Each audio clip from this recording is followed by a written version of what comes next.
నమస్కారం ఆచార్యజీ. నేను లేడీ హార్డింజ్ మెడికల్ కాలేజ్లో ఫైనల్ ఇయర్ స్టూడెంట్.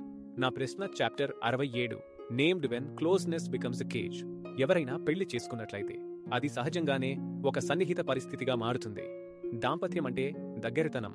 ఆ దగ్గరితనం ఒక పంజరంలా కాకుండా చూసుకోవడం ఎలా?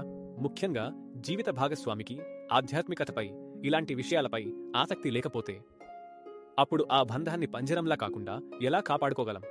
చూడండి, పెళ్లి అనేది మనం అర్థం చేసుకునే విధంగా ప్రతి ఒక్కరికి తప్పనిసరిగా ఉండే ఒక సాధారణ వ్యవస్థలా మారిపోయింది.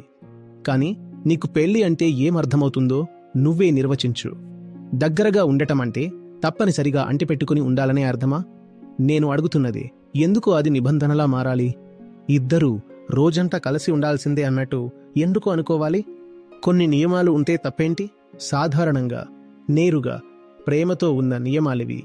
నాకు ఫోన్ చేస్తే నేను స్పందించకపోతే మళ్లీ మళ్లీ కాల్ చేయొద్దు. కనీసం అరగంట సమయమైనా ఇవ్వు. ఇద్దరూ ఒకే గదిలో ఉండాల్సిందే అనే నియమం ఎందుకు ఉండాలి?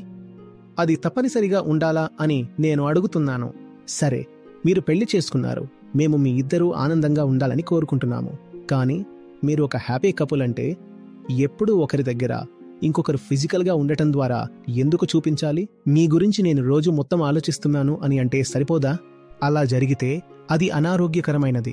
అంటే మీరు జీవితంలో చేయవలసిన ముఖ్యమైన పనులేమీ లేవని, కేవలం మరో లింగానికి చెందిన వ్యక్తి గురించి భావోద్వేగంగా, రొమాంటిక్గా, ప్రాథమికంగా, లైంగికంగా ఆలోచిస్తూ ఉన్నారని అర్థం. కొన్ని సరిహద్దులు ఉండాలి. నేను తరచుగా డబుల్ బెడ్ అనే భావననే ప్రశ్నిస్తాను. ఇద్దరూ కలిసి పడుకోవాలనే ఈ బలవంతం ఎందుకు ఉండాలి? వాతావరణం బాగున్నప్పుడు కలుద్దాం. లేకపోతే నీ జీవితం నీది, నీ గది నీది. ఒకే ఇంట్లో ఉన్నప్పటికీ పక్కనే ఉన్నవాళ్ల గురకను నిరంతరం భరించాల్సిన అవసరం ఎందుకు? ఎవరికి ఇష్టముంటుంది అలా ఉండటం? అందుకే భార్యాభర్తల గురించి అన్ని జోకులు పుట్టుకొచ్చాయి.